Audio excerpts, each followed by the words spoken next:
Hey guys, Kirkasa here. For today, let's talk about this week's update for PSO2 NGS. As you may have seen from last headline, November actually exceeded expectations for people because they were expecting like nothing.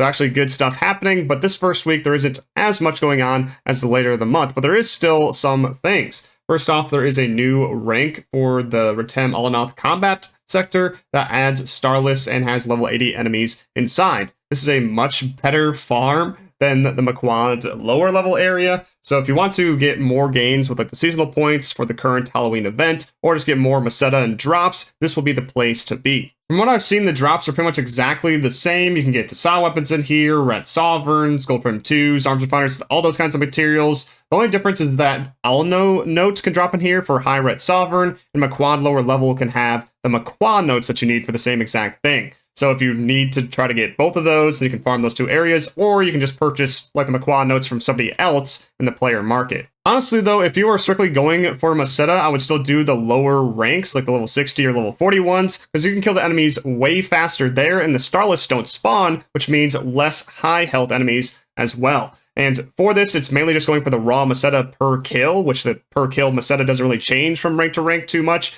And for the drops in rank 5, most of them are materials which don't sell at all, or only sell for very little Meseta. One thing that may push you into doing rank 5 though is this title where you kill 30,000 enemies, which can net you a Master Cube. Speaking of Master Cubes, there's actually a lot more ways with this update that you can get them. Another way is with the refresh of the seasonal shop for the Halloween event right now. There's currently special scratch tickets that you can get, extra cosmetics for like Halloween theme, monitoring drone accessory, the dash with the chopper, which you can just fly around like that, the vital gauge for Sagan Mountain Road, more star gems, more regular special scratch tickets. Yeah, down below there is a Master Cube that costs 100,000 seasonal points here, so I would definitely pick this up if you get the points for it. There's also just more augments that you can get, a second set of most of them that have already been in here, Mastery 4, Gigas 4, Dread 4, and also more Alpha Reactors for more raw Meseta. Then with the Gear Up Your Class Special Campaign Part 3, there is even other ways to get Master Cubes.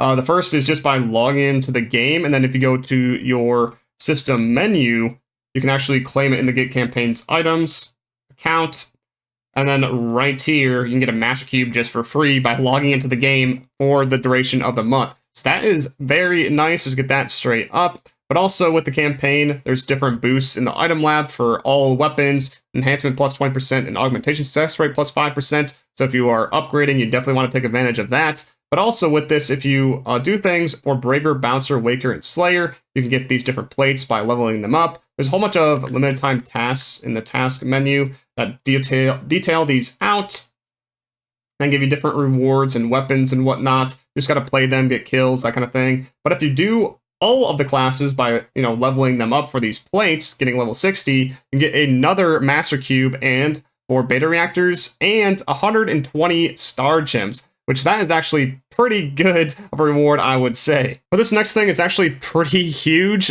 10 stars are actually in the game this week, even though they're supposed to be added a couple weeks from now. So they mentioned this in an article released today. The 10-star rarity Flugelgard series drops in Mining Rig Defense Retem rank 3. And they were deciding if they wanted to keep it in the game or not because it isn't intended, but they said it's okay, and whoever gets the drops are able to keep them, and it will still drop from now on. This is available for both the Urgent Quest and the Trigger Quest version, so if you don't want to wait for just the UQ to show up, you can go to the Alliance Exchange and exchange 2 badges for a run of that Retem rig. This is just once per week though, so if you wanted to do it more times, you want to get some other members from within your alliance, or try to buy it out of the shop. But from what I've seen, it's pretty darn expensive if you try to buy it out of the player market. Let me just take a look here, because I believe I do have some in my inventory. And then with this here, if I just check it in the item markets, yeah, it's going for like 200k. I've seen it up to like 400k at some points. I don't think it's really worth it at those prices, but it's pretty much up to you if you want to do that. And if you don't, honestly, I would still grab the triggers to sell it to other people, you know, just looking at it here, because that's just a free million per week, at least until the 10 stars start dropping in a couple weeks from Darkfall Solus. Let's take a look at this weapon, though, to see what it does. So for the attack, it is the highest in the game, but not by too much. It is 1031, which is 39 higher than a Tassa or a Verschmelz. So there isn't too much of a difference between the 9-star and 10-star there, but with its potential, it is definitely unique. So for it, it has 37% potency, which is actually kind of high, but then all allies receive a support effect for 120 seconds after using a Photon Blast, and these support effects stack. So from what I've heard, because clearly I don't have this myself, is that there's separate kinds of support effects that can occur when you do a Photon Blast. So like damage reduction, PP consumption reduction, and critical rate. And then once you use Photon Blast, it gives one of these at random to all allies within a room or a quest, including yourself.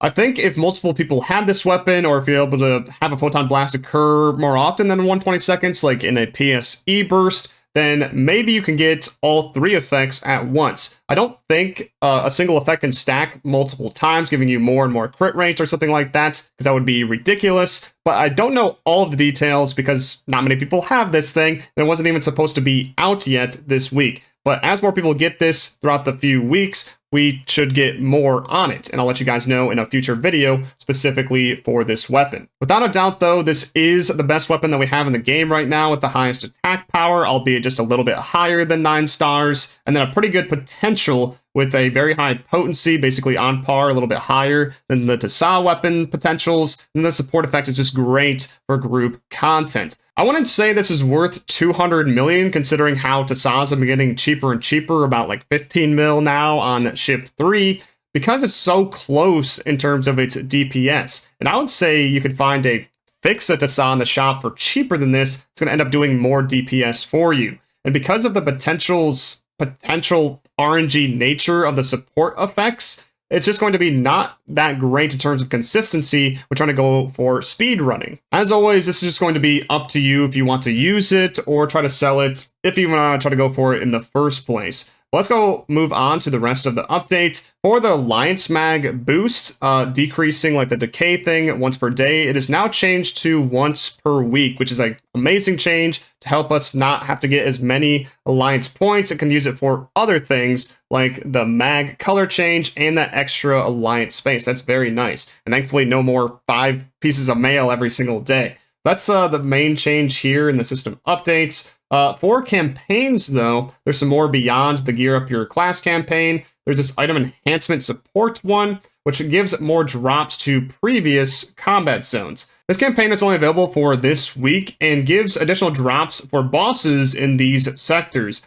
Banford rank 5, Magnus rank 5, Wrestle rank 4, and Dexbase and Nuisance Plant rank 1s. These drops are Gold Prim 2s and Arms Refiner 1s and 2s, so a lot of upgrade materials. Some of these may have already dropped in these zones, but it's just way more than before. So if you're looking for a lot of upgrade materials, this is definitely where you want to go for these. And in combination with the Gear Up Your Class campaign, this is a great time to upgrade as well, because these boosts stack the 20% enhance rate and the 50% enhance rates. That's 80% of a great success happening by default for this week. It also gives 50% off Meseta costs for limit breaking. So you just want to upgrade as much as you can this week with the seasonal weapons or whatever other weapons that you got your hands on, and just take advantage of all of this. You also want to take advantage of PSO2 Day, which begins right now with this week, and gives extra XP and rare drop rate, which maybe you can use that for trying to get that 10 star if you're, really lucky, really gearing to go for it in the Mining Rig Defense rank 3, or just trying to do it for other content like even more material drops.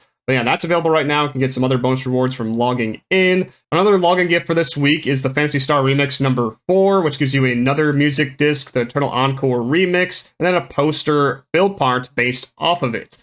Then for the last campaign we got going on is a deal in the SG shop, where if you spend 700 SG, you get some experience boosters as well as Half Finale S, which is a guaranteed Half Finale on your gear, and Photon Chunk 2s and Arms Refiner 2. You can buy this up to 3 times. For the AC scratch this week, it isn't anything too crazy. It's just different variants of previous outfits, some of them from Star Gem scratches, some of them from just AC scratches. But if you missed out on any of those, you can try to get these different alternate variants here. Usually the variants just have different interactions, like with innerwear color, or different setups like don't have any shoes on, so you can put different accessory shoes, or whatever else. It just kind of depends from outfit to outfit. But for the scratch count bonuses, there's actually quite a bit in here that you may want to go for. There's upgrade materials such as Armchair Finder 2s, Alphanale S, as well as Gladius Soul S. So pretty good augments there. And then for accessories and hairstyles, there's the fluffy afro from base game. Same with Mohawk,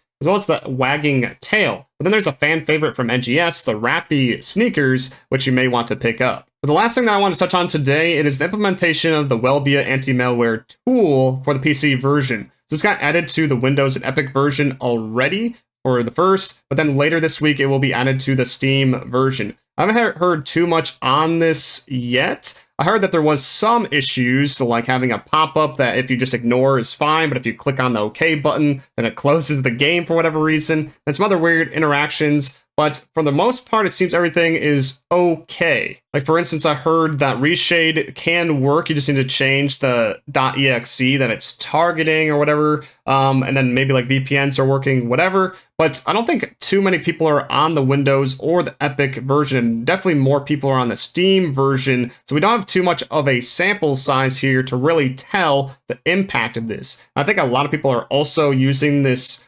way to get around it by switching the anti-malware programs. So they're not really testing it for themselves. So we'll see more on this once it's added to Steam later this week, and I'll give you guys an update if anything like bad happens. From what I can tell though, we got the good scenario out of this where there is nothing too bad and it's mainly just minor annoyances, if anything, that I think Sega and Wellbia will be able to smooth out over time. But I would still urge caution just in case, because this isn't fully out yet as discussed. Well, let me know what you guys think of all this as well as this week's update. Thank you guys for watching, and I'll see you in the next video. Peace.